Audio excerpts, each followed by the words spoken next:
মৃত্যুকরা বলে কোনো আয়নাগর বলে কিছু ছিল না। আয়নাগর তো সচক্ষে আমি দেখেছি। শেষবার যেখানে আমাকে নিয়ে রাখা হয়েছিল, আমার থাকার জায়গার আয়নাগর একই বিল্ডিং এ ছিল। আয়নাগরের লোকগুলোকে মাঝে মাঝে নামিয়ে আমার পাশের সেলগুলোতে রাখা। ওরা অসহায়ের মতো থাকায় থাকত। আমি তাদের চেহারাগুলো স্টাডি করার চেষ্টা করি।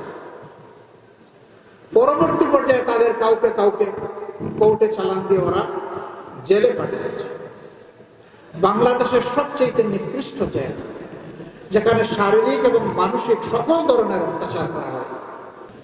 এই দৃশ্য দেখে সেদিন অনেক মা, অনেক শিশু চিৎকার দিয়ে বেহুশ হয়ে গেছে, যারা টিভির সামনে বসেছে। সারা দুনিয়া ধিক্কার জানিয়েছে। কোথায় মানব?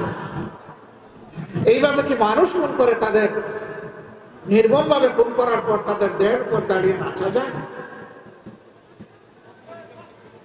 এরপরে তারা অশান্তি বিশৃঙ্খলা সৃষ্টি করে প্রথম কেয়ারটেকার সরকারকে ব্যর্থ করে দিল।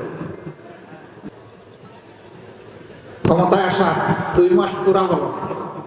25 এবং 26শে ফেব্রুয়ারি ঢাকার পিলখানায় আমাদের সেনাবাহিনীর 57 জন চৌকস দেশপ্রেমী কমিটেড সেনা অফিসারকে তারা খুন করল, পরিবারের সদস্যদেরকেও খুন করল। নির্মম ভাবে তাদের লাশগুলা খুন করে ব্রেনের পানিতে ভাসিয়ে সন্ধ্যার পরে আলো নিভিয়ে খুনিদেরকে নিরাপদে পালিয়ে যাওয়ার সুযোগ সৃষ্টি করে দেওয়া হবে। কিন্তু ব্লেম শুরু হয়ে গেল বিরোধী দলের। এই ঘটনাকে কেন্দ্র করে দুইটা তদন্ত কমিটি গঠন করা হয়েছিল। একটা তদন্ত কমিটির রিপোর্টও আলোর মুখ দেখে নাই। সেনাবাহিনীর কোমরে আঘাত দিয়ে সেনাবাহিনীকে ক্ষতিগ্রস্ত করা হয়েছে, বিডিআরকে ধ্বংস করা হয়েছে। কেন? এই দুইটি বাহিনী ছিল দেশপ্রেমিক বাহিনী।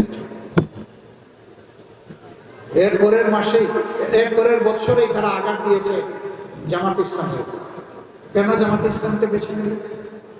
জামাত ইসলামী বাংলাদেশের স্বাধীনতার পর থেকে এদেশের পরীক্ষিত একটা দেশপ্রেমিক শক্তি। দেশের স্বার্থ কারো কাছে বিক্রি দিতে কখনো মিনমিন করে নাই, নীরবতা পালন করে, বরঞ্চ সোচ্চার হয়ে বাঘের গর্জন করেছে যে আমার দেশের স্বাধীনতা, আমার দেশের স্বার্থ কারো কাছে বিক্রি করব না। এরপরে আরেকটি শক্তিকে তারা বেছে নিল। এই দেশের ধর্মপ্রাণ মুসলমানদের একটা ঐক্যবদ্ধ প্ল্যাটফর্ম হেফাজতে ইসলাম। তাদের কোনো রাজনৈতিক কর্মসূচি নাই, তারা দেশের স্বার্থে দিনের স্বার্থে কথা বলে। এইটুকু সরকার সহ্য করতে নারাজ ছিল। এই জন্য 13 সালের 5 মে আমরা তখন জেল থেকে আমরা এই দৃশ্য দেখেছি। শান্তিপূর্ণভাবে এই লোকগুলো এসেছিল, নিজেরা পরিকল্পিতভাবে অশান্তি সৃষ্টি করে তাদের উপর ক্র্যাকডাউনের প্লট তৈরি করলো। কতগুলা লোককে যে হত্যা করলো আল্লাহ ছাড়া কেউ জানে, কারণ লাশগুলা তুলে নিয়ে কোথায় গায়েব করেছে কেউ জানে। কিন্তু একজন প্রধানমন্ত্রী মাঝ বৈধ অবৈধ যেভাবে হোক তিনি নির্বাচিত হয়ে ক্ষমতায় ছিলেন। তিনি শেষ পর্যন্ত উপহাস করে, এই জীবন, এই রক্তের প্রতি উপহাস করে বললেন, শাপলা চত্বরে কোনো রক্ত জড়ে নাই, ওইগুলা ছিল রং ছিটা। মানবতার প্রতি কত বড় অপমান, কত বড় উপহাস।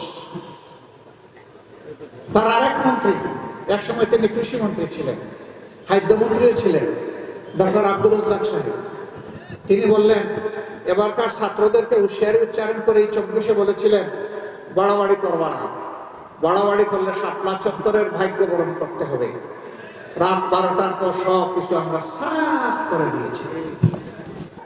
এই জন্যেই এত খুব সেই নেতৃবৃন্দকে দুনিয়া থেকে বিদায় করা, তাদের সহকর্মীদেরকে খুন করা, তাদের সবগুলো অফিস সিলগালা করে রাখা, তাদের লোগো কেড়ে নেওয়া, তাদের নিবন্ধন বাতিল করা এবং শাসনের শেষ হওয়ার 4 দিন আগে দিশাহারা হয়ে এই দলটাকে নিষিদ্ধ ঘোষণা করা।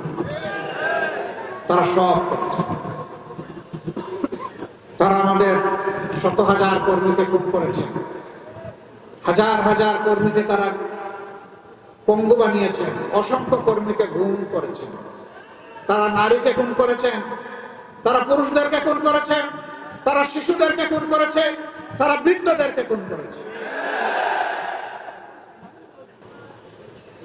পুরা 15.5 বছর তাদের ক্ষমতার শেষ দিন পর্যন্ত তাদের হাত এই দেশের মানুষের রক্তে ভেজা। এরা স্লোগান দিয়েছিল, আবু সাইদরা স্লোগান দিয়েছিল, উই ওয়ান্ট জাস্টিস। আমরা একটা বৈষম্যহীন সমাজ চাই, আমরা একটা মানবিক সমাজ চাই, আমরা একটা গর্বের বাংলাদেশ চাই, আমরা একটা অহংকারের বাংলাদেশ চাই। এই বাংলাদেশ গড়া হবে শহীদদের রক্তের প্রতি সম্মান দেখানোর বাস্তব নমুনা ইনশাআল্লাহ। চাঁদাবাজি বন্ধ করতেই হবে, দখলদারি ছেড়ে দিতে হবে, সন্ত্রাস করা যাবে না, দুর্বলের উপরে সবলের অত্যাচার চলতে দেওয়া হবে না। অফিস আদালত, মিল, ফ্যাক্টরি, ইন্ডাস্ট্রি, কোর্ট কাছারি সব জায়গা থেকে ঘুষ নির্মূল করতে হবে, বৈষম্য দূর করতে হবে। মালিক তার বিনিয়োগের মূল্য পাবে, শ্রমিক তার ঘামের মূল্য ঠিক মতো পাবে। কৃষক মাঠে ফসল ফলাবে, সে যেন তার উৎপাদিত ফসলের সত্যিকারের মূল্য পায়।